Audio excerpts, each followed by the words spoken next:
अस्सलाम वालेकुम। Welcome after a long time. कैसे आप लोग? ठीक ठाक, खैरियत? कुछ मसरूफियत की वजह से, वक्त की वजह से हम वीडियो को अपलोड नहीं कर सके पश्तो में। आज से हमने ये डिसाइड किया कि हम वीडियो को उर्दू में अपलोड करेंगे, क्योंकि ज़्यादा स्टूडेंट्स की डिमांड है कि सर आप उर्दू में अपलोड करें, ताकि बाकी जो स्टूडेंट्स हैं जिनको उर्दू समझ आ सकती है वो भी समझ जाए। तो कोशिश करते हैं कि हम वीडियो उर्दू में अपलोड करें और मतलब इसी तरीके से समझा दें। हम class 9 chapter number 1 physics start करते हैं। अब जो क्लास 9 का फिजिक्स है, इसका जो पहला चैप्टर है वो फिजिकल क्वांटिटीज एंड मेजरमेंट के बारे में। अब फिजिकल क्वांटिटीज और मेजरमेंट ये क्या है? सबसे पहले हम एक्सप्लेन करते हैं फिजिकल क्वांटिटीज। सबसे पहले चलो फिजिक्स एक्सप्लेन करते हैं। अब फिजिक्स क्या है? सबसे पहले क्या एक्सप्लेन करते हैं? फिजिक्स।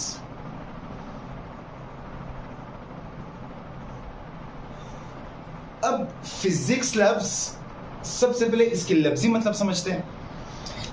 ये जो फिजिक्स लफ्ज है ये एक ग्रीक लेटर या वर्ड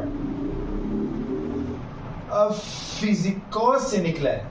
फिजिकोस, फिजिकास का ग्रीक जबान में इसका अपना एक वर्ड है, मतलब इस तरह आता है, ये थीटा होता है, फिर इस तरह यू होता है, ये सिग्मा इस तरह होता है। अब हम इसमें नहीं पढ़ते हैं क्योंकि हम ग्रीक पढ़ते ही नहीं है, हम फिजिक्स पढ़ते हैं। सो फिजिक्स फिजिकोस के एक लफ्ज मतलब ग्रीक वर्ड फिजिकोस से निकला है। इस फिजिकास का जो मतलब है, इट मीन्स नेचुरल फॉर्म, या means study of natural things.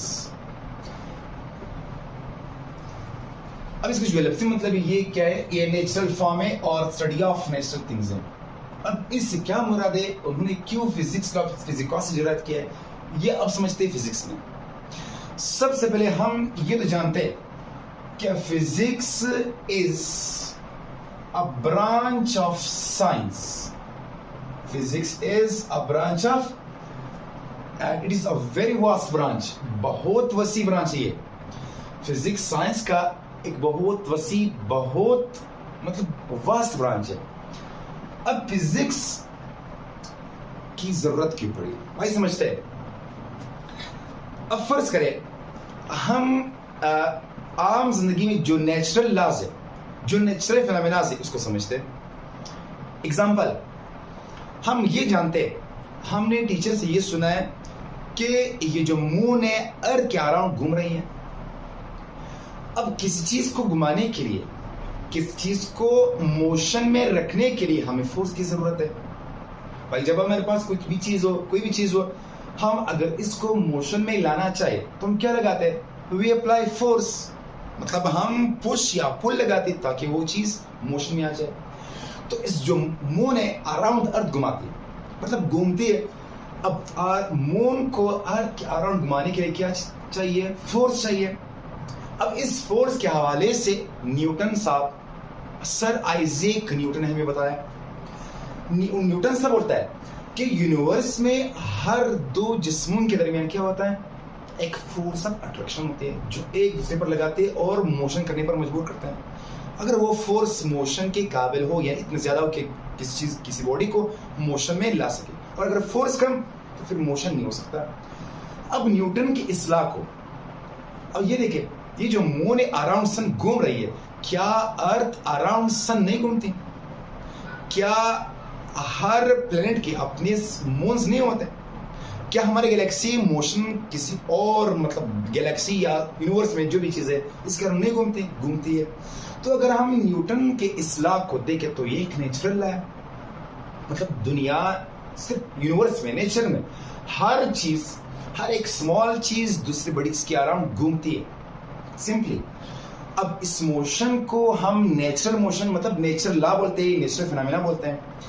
इस नेचुरल फिनोमेना को एक्सप्लेन करने के लिए न्यूटन साहब ने हमें एक थ्योरी दी, मतलब हमें एक फार्मूला दी, हमें एक लॉ दी, जिसको हम न्यूटन लॉ ऑफ ग्रेविटेशन बोलते हैं।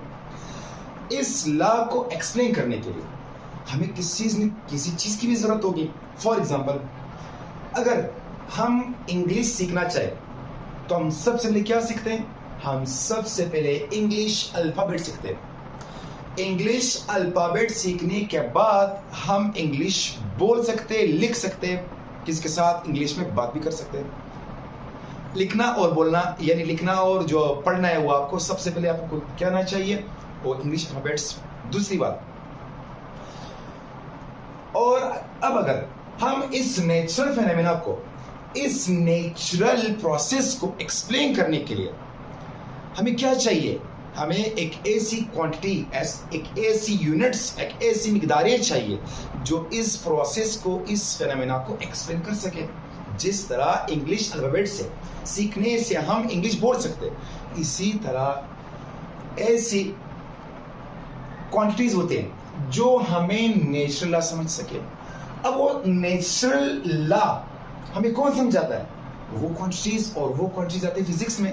यानी फिजिक्स हकीकत में हमें नेचुरल फिनोमेना, नेचुरल प्रोसेस से आगाह करने के लिए, तो इसीलिए उन्होंने फिजिकॉस लफ्ज से फिजिक्स डिराइव किया। क्यों? क्योंकि फिजिकॉस means natural form, natural things. यानी physics deals with study of what? Study of nature. यानी नेचर को एक्सप्लेन करने के लिए हमें सबसे ज्यादा कौन सा ब्रांच पढ़ना चाहिए? फिजिक्स। जो भी प्रोसेस आप देख, आपके इर्द गिर्द जहां पर भी हो, आप जो भी फेनोमेना पढ़े, जो भी फेनोमेना, जो भी मजहर आप ऑब्जर्व करें, वो क्या है? वो नेचुरल प्रोसेस है। तो इस नेचुरल प्रोसेस को हम कहां पर कर सकते हैं? फिजिक्स में। ये तो इसकी लफ्जी मतलब बन गई। अब physics is the branch of science in which study nature, study of nature, या simply class 9 in which we study. हम क्या पढ़ते हैं इसमें? हम सबसे पहले फिजिक्स में मैटर के बारे में पढ़ते हैं। We study about matter. Matter को हम उर्दू में मादा बोलते हैं। यानी the branch of science that deals with the study of matter. सबसे पहले क्या पढ़ते हैं हम इसमें? मैटर। अब ये मैटर क्या है? याद रखना भाई, मैटर हर वो चीज है जो जगह गिरती है और वजन रखती है, यानी मास रखती है। यानी यूनिवर्स में, वर्ल्ड में, दुनिया में हर वो चीज, anything which occupy space and has some mass, यानी anything which occupy space and has some mass और वेट। अब मास और वेट में फर्क है। हम मास भी बोल सकते हैं, वेट भी बोल सकते हैं। क्यों? जब हम आगे जाकर चैप्टर नंबर 3-4 जाएंगे तब हम वहां पर मास और वेट की डिफरेंस भी कर सकते हैं। तो देखिए यार, हम क्या बोलते हैं? मैटर क्या है? हर वो चीज विच ऑक्युपाई स्पेस, यानी जो जगह गिरते हैं। जगह गिरना, ऑक्युपाई स्पेस, मतलब कोई भी सम टू ऑक्युपाई स्पेस, पश्चिम में इसको बोलते हैं जैनिवल। तो हम बोलते हैं जगह गिरना। दुनिया में हर वो चीज जो जगह गिरती है और क्या रखते हैं? एंड हैज सम मास और वेट। भाई जहां पर मास वहां पर वेट, जहां पर मास वहां पर वेट। इसलिए आप मास बोलो या वेट बोलो तो सही है। तो हम क्या बोलते हैं? फिजिक्स में हम क्या पढ़ते हैं? मैटर। मैटर क्या है? जो जगह गिरते हैं और मास या वजन रखते हैं। या पर इसको क्या बोलते हैं? मास, और इसको हम वजन कहते हैं। फिजिक्स में हम पहले मैटर पढ़ते हैं। क्लियर? अब मैटर क्या है? फॉर एग्जांपल, अब एग्जांपल दें।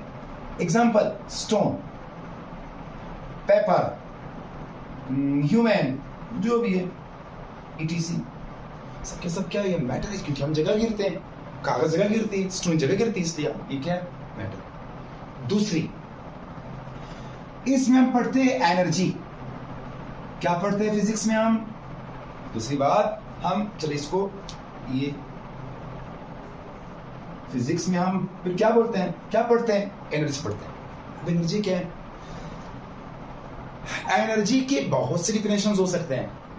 हर फॉर्म एनर्जी की अलग अलग डिफिनेशन है, लेकिन एनर्जी का एक कॉमन डिफिनेशन है, एक कॉमन जो हम डिफाइन करते हैं एनर्जी को। एनर्जी किसी भी जिस्म में काम करने की सलाहियत को एनर्जी बोलते हैं। किसी भी बॉडी में काम करने की सलाहियत को, भाई मैं बातें कर रहा हूं, मैं काम कर रहा हूं, लिख रहा हूं, अब ये क्या है, तो मैं काम कर रहा हूं। अब काम करने के लिए मुझे क्या चाहिए, एनर्जी चाहिए। फॉर एग्जाम्पल, आप सुबह घर से निकले स्कूल के लिए, तो सबसे पहले आपको अम्मी जान क्या देती है, आपको नाश्ता। जब आप नाश्ता करते तो आप क्या लेते यार, आप मैटर लेते, मतलब आप एनर्जी लेते हो उससे। जब आप स्कूल आकर आप पढ़ते हो तो आप थकते नहीं, आपको नींद नहीं आती, आप वो स्कूल वाला काम आप सही तरीके से करते हैं। क्यों?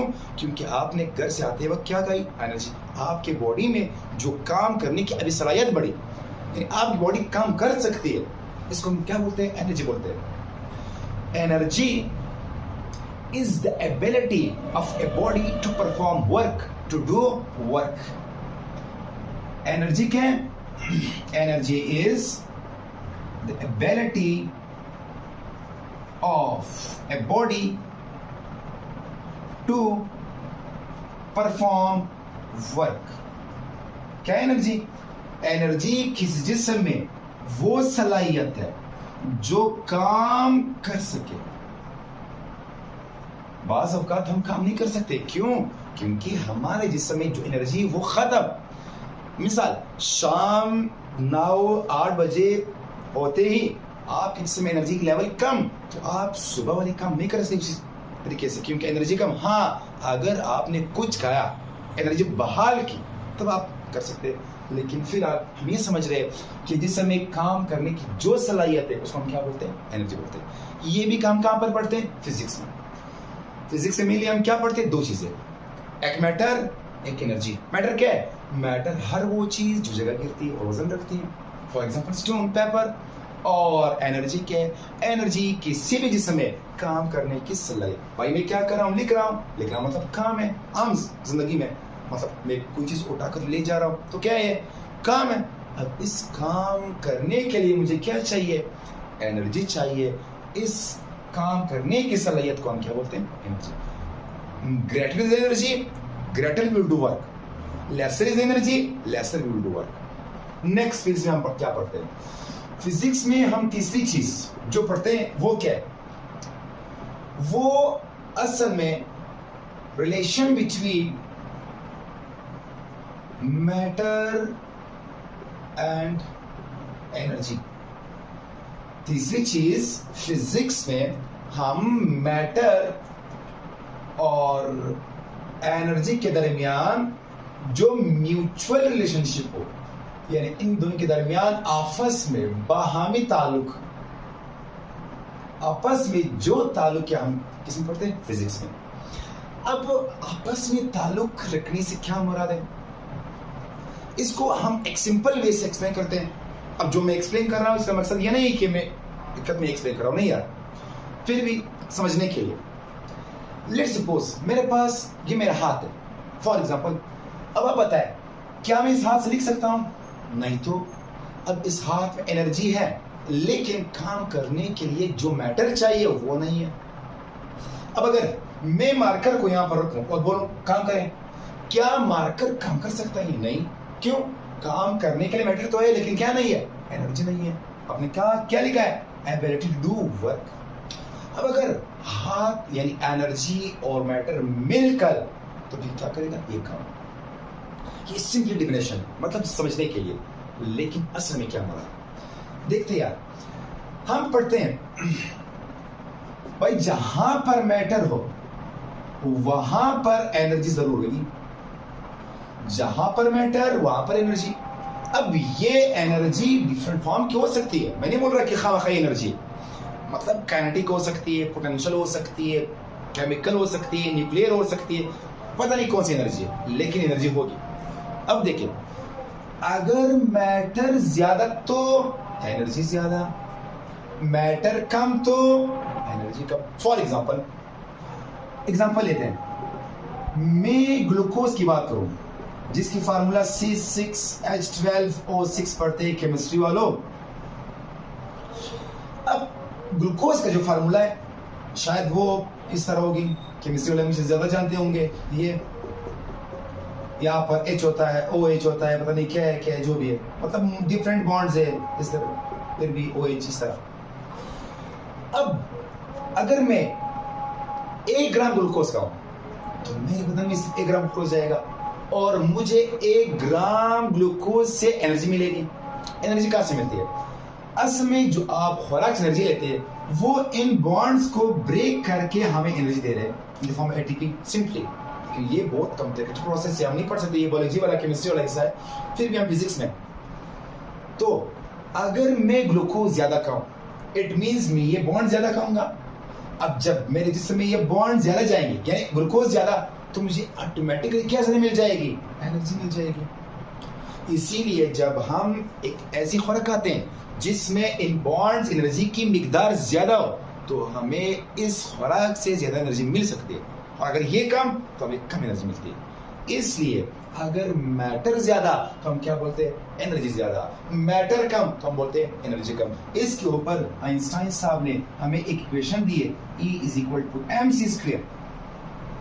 क्योंकि ये इसे थोड़ा मतलब एक्सप्लेनेशन चाहिए इसके लिए, फिर भी हम, अगर आप मास ज्यादा खाओगे इट मींस आप मैटर ज्यादा खाओगे तो आपकी जिस्म में एनर्जी ज्यादा मिलेगी। लेकिन ये एक मास एनर्जी रिलेशन है, इसको एक्सप्लेन करने के लिए हमें मॉडर्न फिजिक्स का सहारा लेना चाहिए जो हमारे स्कोप से बहुत ऊपर है। इसलिए हम यहीं पर इसको कंक्लूड करते हैं। तो आज लेक्चर क्या था? फिजिक्स के बारे में था। Chapter number 1 class 9 physics start. Physics क्या है? बोला फिजिक्स साइंस की वो ब्रांच है जो हमें नेचर के बारे में प्रोसेस, मतलब नेचुरल प्रोसेस के बारे में हमें मालूमात दे रहे, इंफॉर्मेशन स्टडी। फिर हमने कहा फिजिक्स में हम 2 चीजें पढ़ते हैं, एक मैटर एक एनर्जी। अब मैटर की एनर्जी क्या है ये तो हमने समझा दी। फिर हमने कहा relation between matter and energy, ये भी हम कहाँ पर पढ़ते हैं? फिजिक्स पर, फिजिक्स में ही पढ़ते हैं। तो ये था हमारा आज का लेक्चर अबाउट फिजिक्स। इंशाल्लाह we will meet next topic about physical quantities. तब तक के लिए अल्लाह हाफिज।